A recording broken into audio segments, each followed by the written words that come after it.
오늘은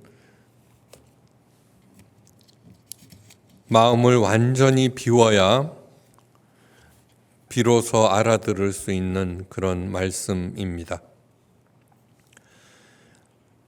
설교를 시작하기 전에 가슴이 아프면서도 불경스럽게 들리는 한 이야기를 들려드립니다. 호프라는 남자에게는 11살 된 딸이 하나 있는데 불행히도 백혈병에 걸렸습니다. 아버지는 그 딸을 위해서 열심히 기도합니다. 기도의 응답을 받은 것일까, 딸의 백혈병이 조금씩 호전되어 갔습니다. 너무나 감사하고 기뻤습니다. 그런데 엉뚱한 데서 일이 터져버렸습니다. 병원균에 감염되어서 갑자기 그 사랑하는 딸이 목숨을 잃고 만 것입니다. 딸의 죽음을 모른 채 축하 케이크를 싸들고 병실에 들어선 오프는 망연자실하지 않을 수 없었습니다. 그는 케이크를 들고 항상 기도해왔던 교회로 발걸음을 옮겼습니다. 그리고 그는 예배당 중앙에 걸려있는 십자가를 향하여 그 케이크를 던졌습니다. 케이크는 가시면류관 바로 아래 떨어졌고 형형색색의 그림이 예수님의 얼굴 위로 흘러내렸습니다. 참으로 가슴 아프면서도 불경스럽기 짝이 없는 이야기입니다. 이 이야기는 필립 얀시가 쓴 내 안에 하나님이 없다는 책에 수록된 것입니다. 그런데 정말 하나님께서 호프의 딸의 백혈병은 고쳐주시면서 다른 병으로 죽게 한 것일까요? 하나님은 전지전능하시며 기도는 산을 움직이는 능력이 있으며 믿는 자들에게는 능치 못할 일이 없으며 하나님께서는 우리의 기도를 다 들으신다는 말을 수없이 들으면서 살아온 우리들입니다. 자, 그렇다면 과연 우리의 가르침대로 예수님의 우리들의 그 많은 기도들이 모두 하나님께 상달되고 응답을 받으셨습니까? 절대로 그렇지 않을 것입니다. 그렇다면 내 기도가 응답을 받지 못한 이유가 과연 무엇일까요? 기도가 부족해서일까요? 정성이 부족해서일까요? 무엇이 잘못된 것일까요? 혹시 우리가 하나님에 대해서 근본적으로 잘못 알고 있는 것이 아닐까요? 혹시 우리가 복음에 대해서 오해하고 있는 것이 아닐까요? 우리가 잘 아는 욥이 있습니다. 욥은 하나님께서도 인정하시는 의인 중에 의인이었습니다. 그런데 사랑하는 자녀들이 한꺼번에 몰살당하고 그 많던 재산을 몽땅 잃고 그것도 모자라 병이란 병이 머리끝에서 발끝까지 다 걸렸습니다. 아내마저 하나님을 욕하고 죽으라는 저주를 남기고 떠나버립니다. 욥은 당연히 억울했을 것입니다. 그래서 욥은 하나님께 항변합니다. 그러나 하나님으로부터는 아무런 응답이 없습니다. 도대체 왜 이런 일들이 나에게 일어난 것일까? 욥의 긴 항변 끝에 드디어 하나님께서 나타나셨습니다. 그리고는 욥에게 물으십니다. 무지한 말로 이치를 어둡게 하는 자가 누구냐? 욥의 그 길고 긴 억울함에 대한 항변은 무지한 말이었다고 하나님께서 일축해 버리십니다. 그리고 이치를 어둡게 하였다고 말씀하십니다. 그러면서 너는 대장부처럼 허리를 묶고 내가 네게 묻는 것을 대답할지니라. 욥의 그 긴 질문에 대해서는 한마디 답도 해주지 않으시면서 오히려 하나님께서 하시는 질문에 대답하라는 것입니다. 그리고 하나님께서는 욥에게 질문을 퍼붓기 시작합니다. 내가 땅의 기초를 놓을 때 네가 어디 있었느냐?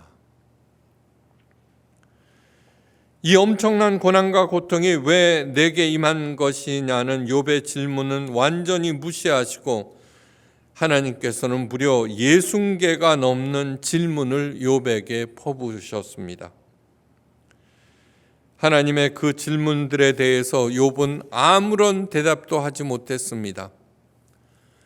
그런데 질문 끝에 아주 이상한 일이 일어납니다. 묵묵부답이던 욥이 하나님께 이렇게 아뢰입니다.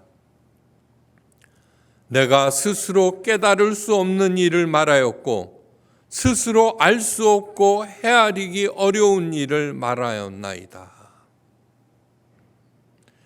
이어서 엄청난 말을 합니다. 내가 주께 대하여 귀로 듣기만 하였사옵더니 이제는 눈으로 주를 배움나이다. 하나님께서 자신에게 대하여 퍼부었던 60여 개의 질문을 듣는 가운데 이러한 엄청난 일이 일어난 것입니다. 의문과 원망으로 가득 찼던 욥은 하나님의 질문을 들으면서 자신도 모르는 사이에 오히려 모든 의문과 의심은 아침 해처럼 아침에 안개 거치듯 사라지고 억울함은 봄볕 눈 녹듯이 깨끗하게 사라졌습니다. 그러자 영이신 하나님의 존재가 눈앞에 또렷하게 보였습니다. 도대체 무슨 일이 있었던 것일까요?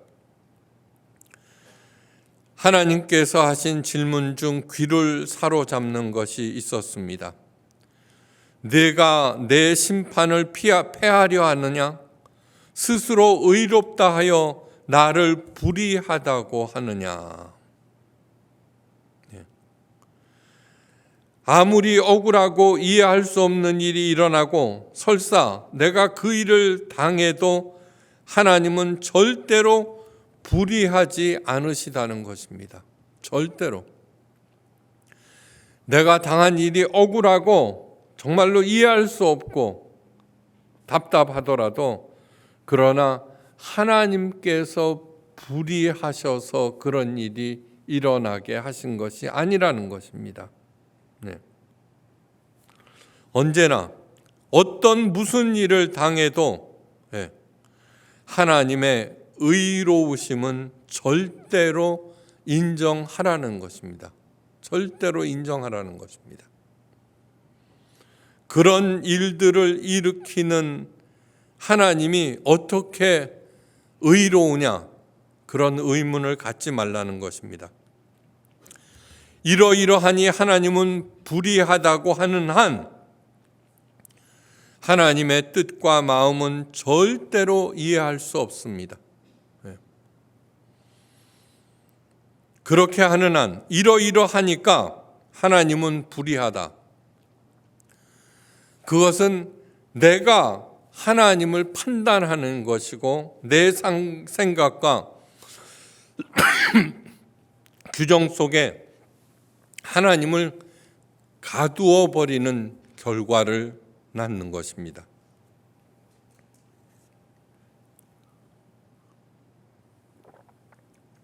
굉장히 중요한 얘기입니다. 어떠한 일이 일어나도 하나님의 의로우심을 의심하거나 부정해서는 안 됩니다. 사랑의 하나님께서 왜 그런 무서운 일들과 부조리한 일들을 내버려 두실까? 그렇게 생각할 때 내 생각과 내 규정 속에 하나님을 가두어 버리는 것입니다. 내가 하나님을 심판하는 것입니다. 하나님의 의로우심을 절대 인정할 때야 비로소 좁고 얕은 내 생각에서 벗어나 깊고 넓은 하나님의 신비와 사랑과 은혜의 세계로 들어갈 수 있습니다. 욥은 하나님께서 던지신 60여 개의 질문을 들으면서 자신의 생각과 자신의 판단, 그런 것들이 하나씩 깨지면서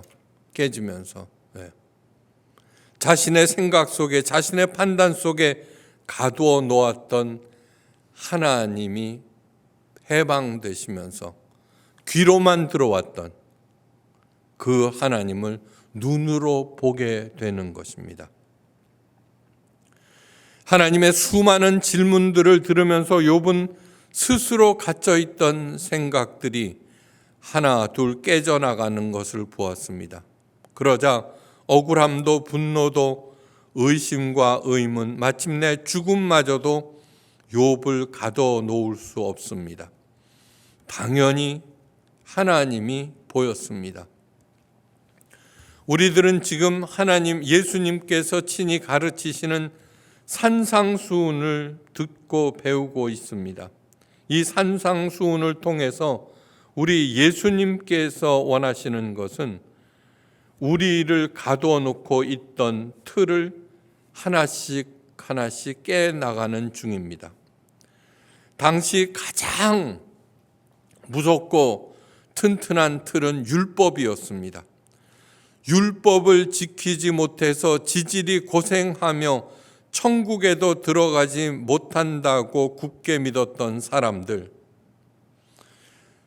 율법 안에 갇혀서 제대로 숨도 못 쉬던 사람들을 향해서 너희는 복이 있다, 너희들은 빛과 소금이라고 하였습니다.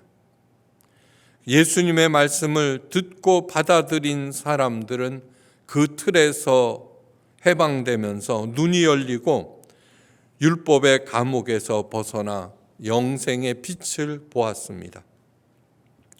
그들에게 예수님께서 이렇게 말씀하십니다. 내가 율법이나 선지자를 폐하러 온 줄 생각하지 말라. 폐하러 온 것이 아니라 완전케 하려 함이로다. 이 말씀을 들은 사람들은 어리둥절했습니다. 아니, 방금 율법의 굴레에서 벗어나라고 하셨잖아요. 그런데 그 율법, 그거를 갖다가 폐하러 오신 것이 아니라 완전하게 하시겠다고, 자신들이 갇혀있던 그 율법의 창틀을 더욱 튼튼하게 만드시겠다는 것으로 들렸습니다. 그런데 율법을 완전케 하러 오셨다, 율법을 완성하러 오셨다는 예수님의 말씀은 이런 것입니다. 자녀들에게 밤 10시까지 반드시 귀가할 것을 엄명합니다. 아빠가 친구들과 또는 애인과 신나게 행복한 시간을 뒤로 한 채 억지로 집으로 돌아왔습니다. 엄한 아버지가 야속하고 꼴도 보기 싫습니다.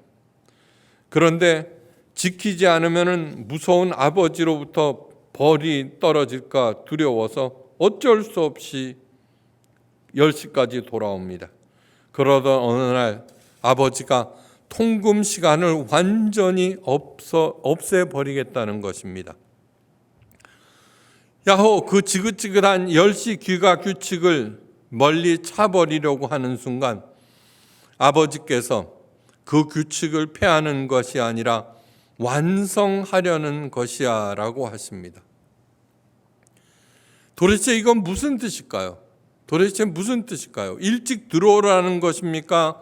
아니면 늦어도 괜찮다는 것입니까? 율법을 안 지켜도 된다는 것입니까? 아니면 반드시 지켜야 한다는 것입니까? 정말 아리송합니다. 예수님은 도대체 우리더러 어떻게 하라는 것일까요? 어리둥절해하는 사람들에게 예수님께서 일침을 가하십니다. 진실로 너희에게 이르노니 천지가 없어지기 전에는 율법의 1.1획이라도 반드시 없어지지 아니하고 다 이루리라. 여기서 한 발 더 나갑니다.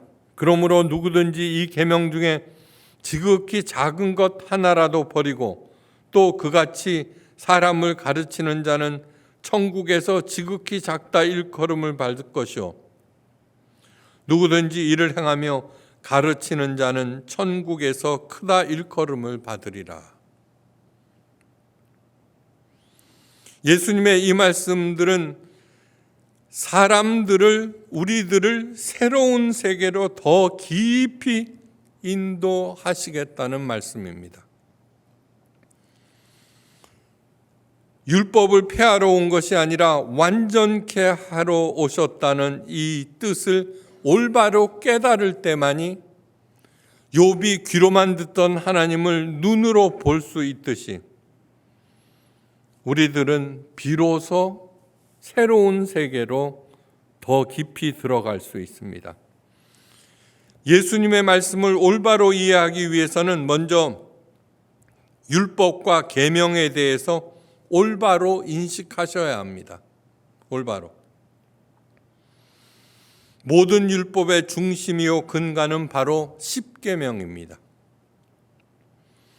이 십계명은 신명기와 레위기에 자세히 어떻게 지켜야 하는지 망라되어 있습니다. 그것들을 유대 종교 지도자들과 바리새인들은 무려 2134개로 확대해 놓았습니다. 1.1획도 없어지지 아니하리라는 이 십계명,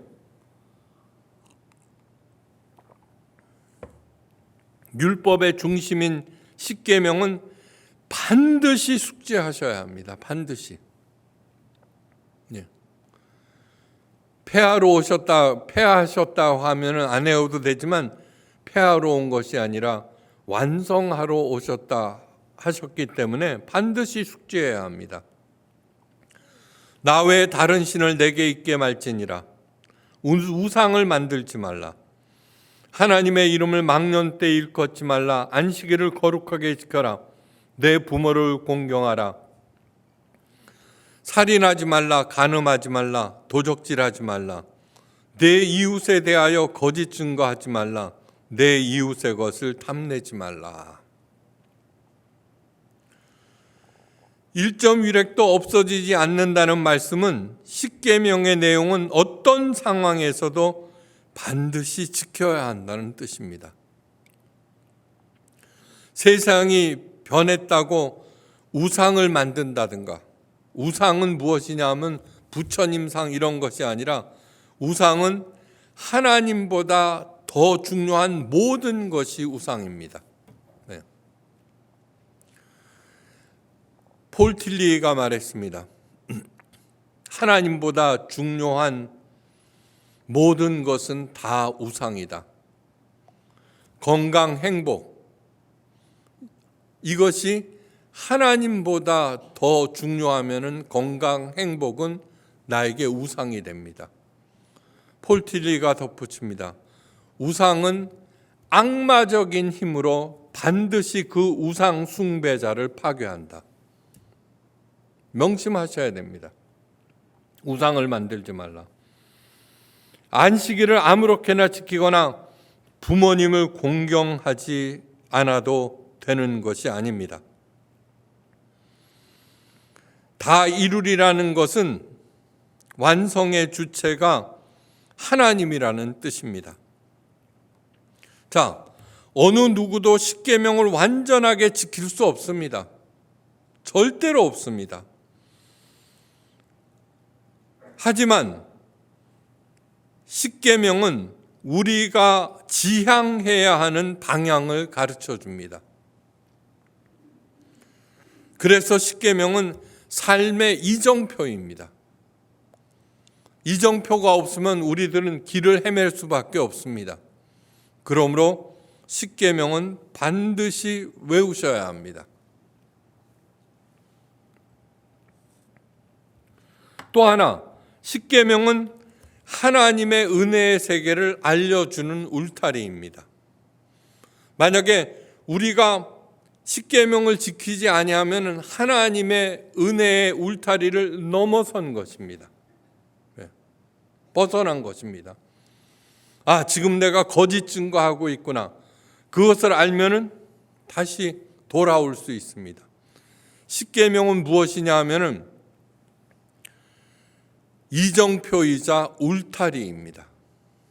그런데 바리새인들은 무엇이냐 하면은 그 십계명을 어떻게 지켜야 할 것인가 2134개로 만들었는데 그들이 한 잘못은 2134개로 만든 창살로 만든 감옥으로 만든 것입니다. 그것이 잘못입니다. 자, 우리는 살다 보면은 이정표에서 벗어날 수도 있습니다. 길을 잃어버릴 수도 있습니다. 그러나 이정표를 알면은 언제나 다시 돌아올 수가 있습니다. 그죠? 하나님의 은혜의 세계에서 벗어날 수도 있습니다. 그러나 십계명이 울타리라면은 우리는 울타리로 돌아올 수가 있습니다. 그래서 걱정하지 않습니다. 언제나 돌아올 수 있고 돌아오면 됩니다. 오늘 성경 본문에서 아주 중요한 것입니다.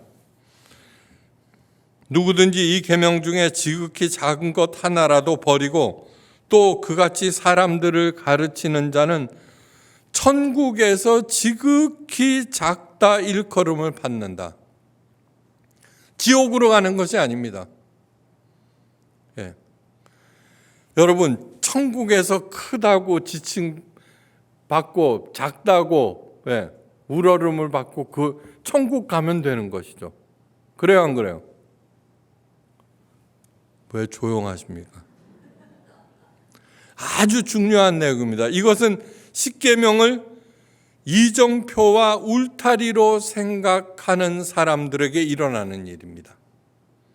그런데 내가 너희에게 이르노니 너희의 의가 서기관과 바리새인보다 더 낫지 못하면 결코 천국에 들어가지 못하리라. 이 말씀을 올바로 제대로 이해하셔야 합니다. 다시 말해서 바리새인들은 울타리와 이정표를 2134개의 창살로 이루어진 감옥으로 만들어서 사람들과 자신들이 거기에 갇혀서 살았기 때문에 지옥입니다. 이 혼돈의 세상에 사는 우리에게 이정표와 울타리를 주신 하나님이 정말 고맙고 감사합니다. 자,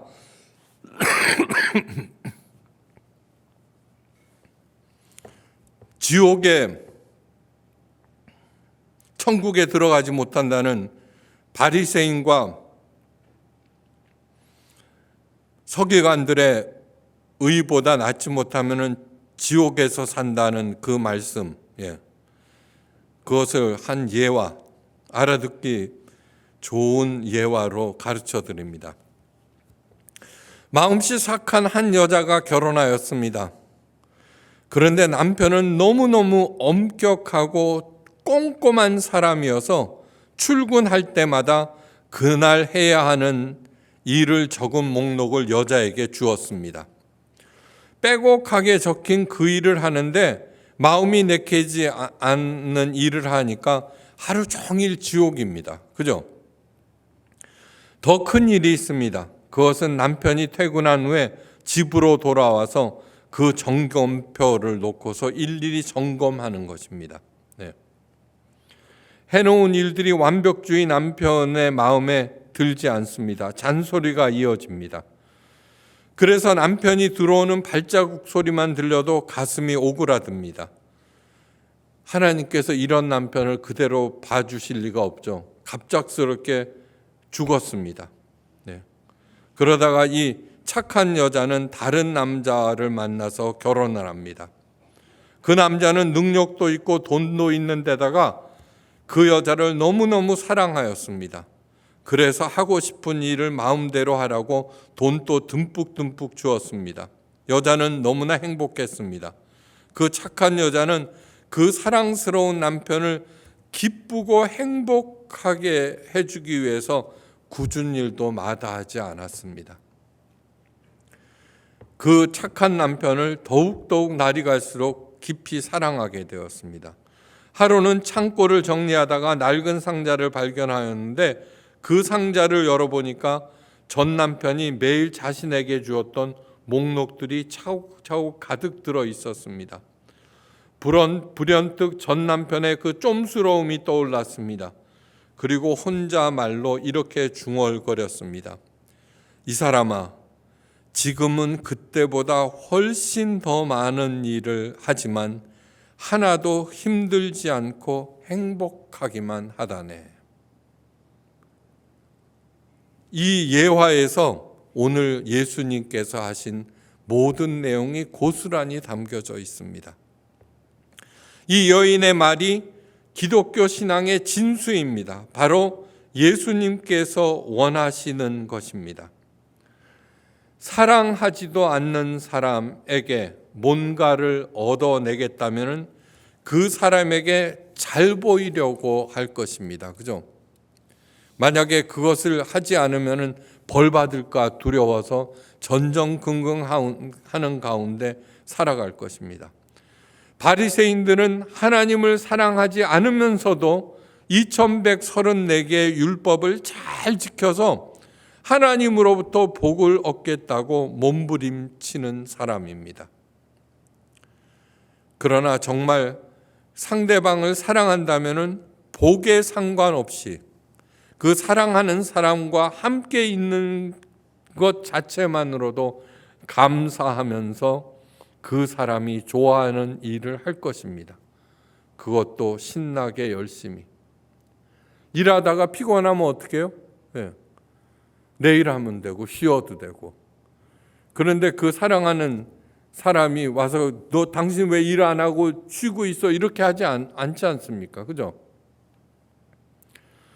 그래서 예수님께서는 내 마음을 다하고 목숨을 다하고 뜻을 다하여 주 너의 하나님을 사랑하라고 하셨습니다.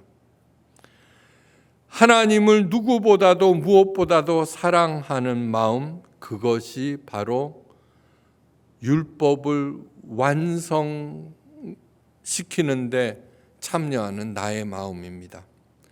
9시 통금 시간을 없앤 아버지, 그 아버지의 깊은 사랑과 뜻을 이해하게 되고 나도 아버지를 사랑한다면 어떻게 해요? 네. 아버지가 걱정하실까 봐 그 마음에 내가 일찍 들어옵니다. 간혹 놀다가 더 늦을 수도 있죠. 그죠? 네. 그러나 아버지의 그 깊은 사랑을 내가 안다면은 나는 그 9시 통금, 10시 통금 시간에서 자유로울 수 있으며, 예. 하나님께서 정해주신 십계명의 포인트도 바로 그것입니다. 사도 바울이 말합니다. 내가 복음을 부끄러워하지 아니하노니 이 복음은 모든 믿는 자들에게 구원을 주시는 하나님의 능력이 됨이라. 로마서 1장 16절. 복음을 부끄러워한다는 것이 무엇일까요? 예수님의 가르침을 듣고서는 이 세상이 어떤 세상인데 그렇게 해서 밥이라도 먹겠어라고 생각하는 것입니다. 그런데 예수님께서 가르치시는 것이니까 이것을 지키지 않으면 나는 하나님으로부터 벌을 받을까 봐 억지로 지키려고 하는 것, 바로 그것이 복음을 부끄러워하는 것입니다. 제가 늘 말씀드리죠. 하나님을 가장 사랑하십시오. 그리고 하나님 늘 감사하십시오. 어떤 일이 있어도. 그렇다면 나는 이미 천국에서 사는 것입니다. 복음을 부끄러워하는 가장 대표적인 사례는 무엇이냐면 성경의 가르침을 모두 복받는 수단으로 바꿔놓는 기복주의입니다. 모세가 말합니다. 내 하나님 여호와를 위하여 쌓은 단 곁에 아무 나무로든지 아세라 상을 세우지 말며 자기를 위하여 주상을 세우지 말라. 내 하나님 여호와께서 미워하시느니라.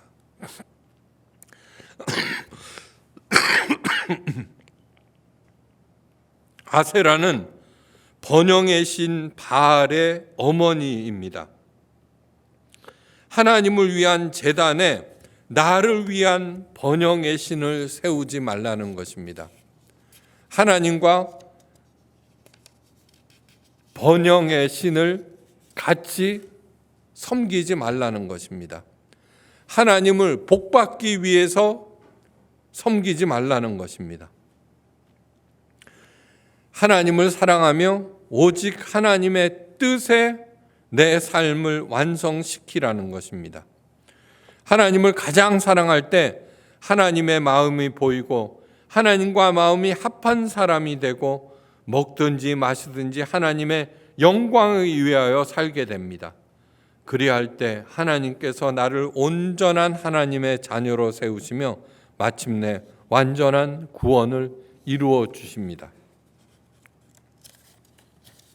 산상수훈은 우리들의 잘못된 생각, 모든 인간들의 잘못된 생각, 진짜 기독교를 제외해 놓고는 모든 세상의 모든 종교가 뭐예요?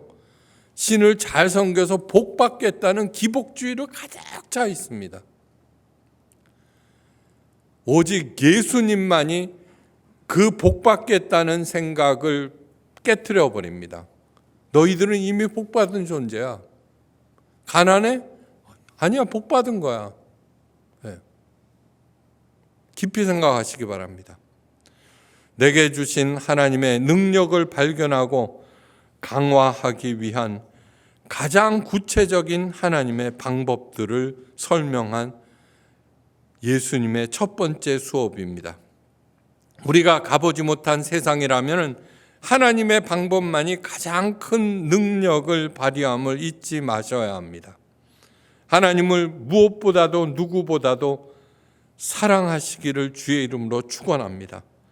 사랑할 때만 내 생각을 버릴 수 있고 하나님의 생각으로 전환되며 그분의 능력을 덧입을 수 있고 마침내 하나님을 배울 수 있습니다. 하나님의 율법이 저와 여러분 삶에서 완성되어 에이렌의 복이 충만하시기를 주의 이름으로 축원합니다. 기도하십니다. 하나님 아버지, 율법을 폐하러 온 것이 아니라 완성하러 오신 예수님께 모든 영광을 돌립니다.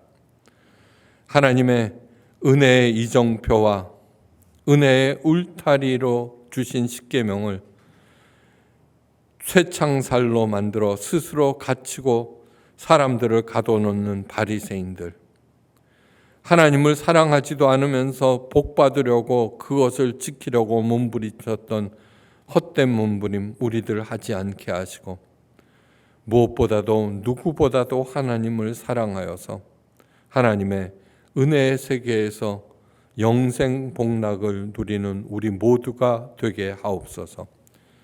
이제는 성부, 성자, 성령 삼위일체 하나님의 그 크신 은혜와 사랑과 은사와 능력 언제나 좋은 대로 인도하시고 풍성하게 공급하심이 하나님의 가장 자랑스러운 존귀한 자녀들과 각 가정 하시는 일들과 새로 세우는 계기에 무엇보다도 우리 포이에마 예수교회 위에 지금부터 영원까지 함께 계시옵기를 간절히 기도하옵고 축원드리옵나이다. 아멘.